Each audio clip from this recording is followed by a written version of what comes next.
Bonjour Sylvie. Bonjour.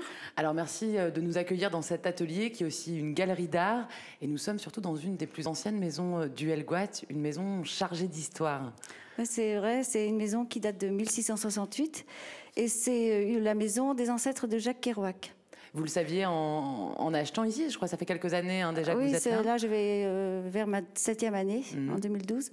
Non, on l'a su quand on faisait la signature chez le notaire, donc c'était étonnant parce qu'on ne s'attendait pas du tout.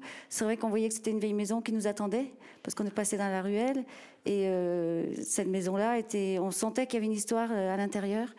Et c'était un chai à cidre pendant toute une période. Aussi, et oui. après, on a su qu'il y avait toute cette histoire-là. Donc, c'était encore plus émouvant et plus intéressant à retaper comme maison. Donc, vous vous êtes passionné pour Jacques Kerouac, vous avez fait des recherches? Je le connaissais déjà avant.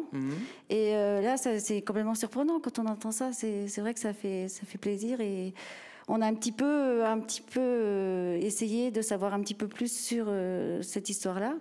Et on s'est aperçu que depuis très très longtemps, tous les descendants cherchent un petit peu à savoir d'où ils venaient. Et même Jacques Kerouac, lui, a passé plusieurs années à rechercher ses origines. Ok. Alors du coup, oui, il y a de nombreuses recherches qui ont été faites depuis quelques années.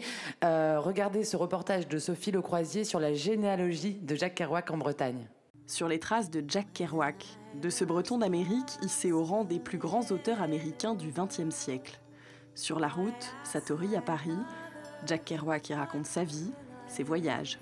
Marqué par ses origines bretonnes, l'icône de la Beat Generation, celle au bout du rouleau éperdue, décide d'identifier son ancêtre français. Jack Kerouac en 1965 est d'ailleurs venu jusqu'en Bretagne, donc ça faisait très longtemps qu'il cherchait, depuis tout jeune. On lui avait dit qu'il était d'origine bretonne, il le savait, mais il lui manquait les précisions. Et il est donc venu en 1965 en Bretagne, mais son voyage s'est arrêté à Brest. Jack Kerouac rentre bredouille. Presque 30 ans après sa mort, en 1996, Patricia Dagier, généalogiste, est contactée par le président de l'association des Kerouac d'Amérique. Commence alors un long travail de recherche. C'est, je pense, plusieurs années, une douzaine d'années de recherche, aussi bien dans les archives en Bretagne qu'au Canada. Et évidemment, c'est un gros puzzle qu'il a fallu reconstituer puisque la base de recherche était fausse et c'est ce qui conduisait tout le monde à l'échec jusqu'alors. Lanmeur, Huelgoat, c'est le berceau des Kerouac émigrés en Amérique au XVIIIe siècle. Mais alors, pourquoi l'énigme a-t-elle été si dure à percer ? L'ancêtre de Jack Kerouac avait trompé son monde, dupé tous ses descendants en 1732 en se mariant, puisqu'il avait déclaré être né un Lebrise de Kerouac, alors qu'il était en réalité un Le Bihan de Kerouac. Et cette déclaration, évidemment, il la faisait parce qu'il ne voulait pas en réalité se marier en 1732, mais un enfant était né, il fallait le reconnaître, et c'était une manière de le reconnaître sans le reconnaître en réalité, puisqu'il ne lui donnait pas le bon nom. Voilà la clé de l'énigme, celle que Jack Kerouac n'a pas trouvée à l'époque de ses recherches. Il n'a donc pas pu savoir non plus la raison de la venue de ses ancêtres en Amérique. Ça s'est passé après 1720, suite à un mariage qui a été donc fêté à Huelgoat. Le fils du notaire, donc en question, Le Bihan de Kerouac, assistait au mariage et parce que tout le monde avait trop bu, on le sait après, eh bien il s'est retrouvé accusé de vol et de viol. Et bien évidemment, il a entaché l'honneur de sa famille et à cette époque-là, on ne rigolait pas, donc le père a expédié son fils au Canada. 2 livres ont été consacrés à l'histoire de Jack Kerouac et à ses ancêtres. 12 ans de recherche qui n'ont pas été vaines autour du destin d'un homme, un Breton d'Amérique, à la vie peu ordinaire.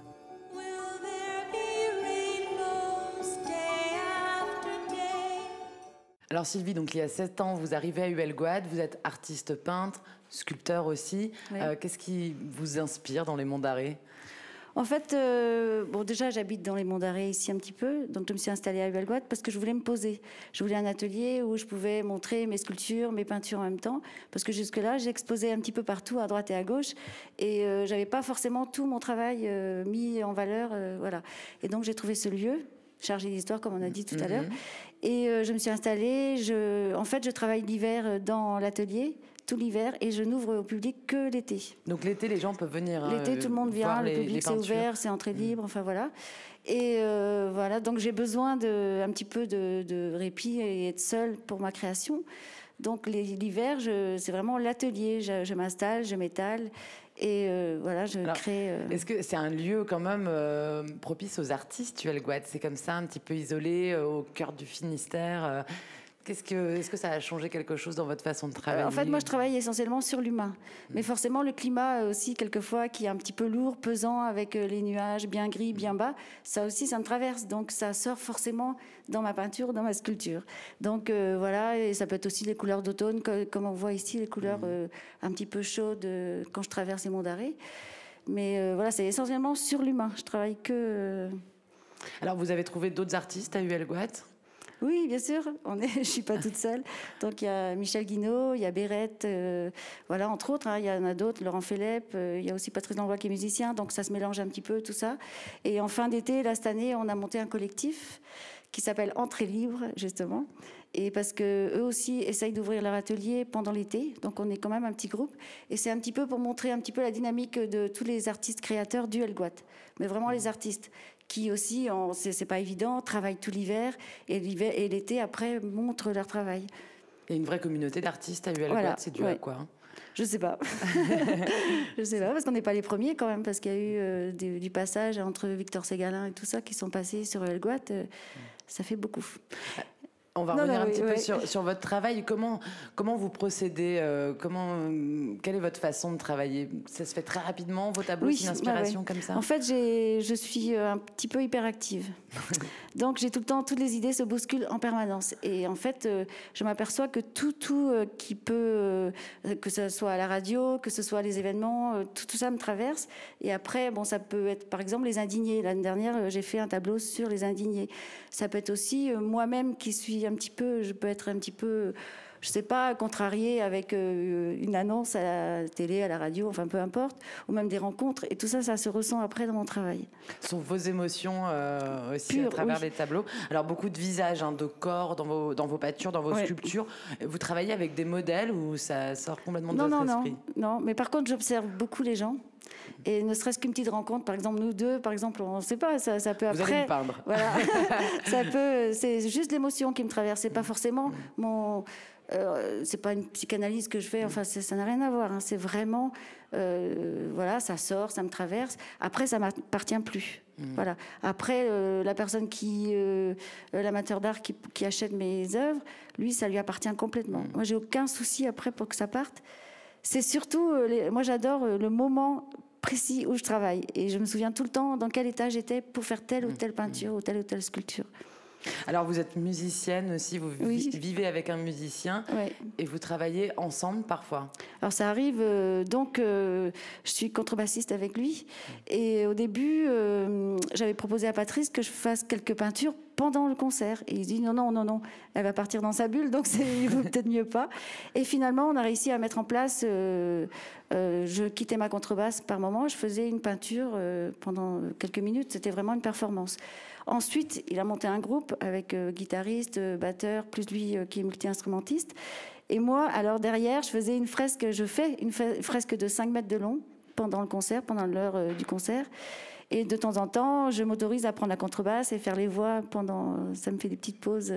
Mais j'arrive complètement à oublier qu'il y a le public derrière. Et, voilà. Vous créez votre bulle au milieu de la foule. Et c'est génial, c'est des moments très très forts.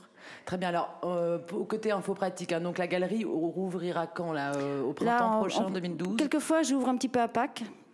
On essaye de faire un petit concert à Pâques pour un petit peu me motiver aussi et puis mettre en place tout le travail que j'ai fait l'hiver. Mais en général, c'est ouvert 15 juin, 15 septembre. Ok. Voilà, tous les jours, sans... Et vous êtes là, les gens peuvent parler avec vous. Ok, donc je rappelle votre site internet www.bozoc.com. Voilà, donc il y a pas mal d'œuvres aussi sur le site. Oui.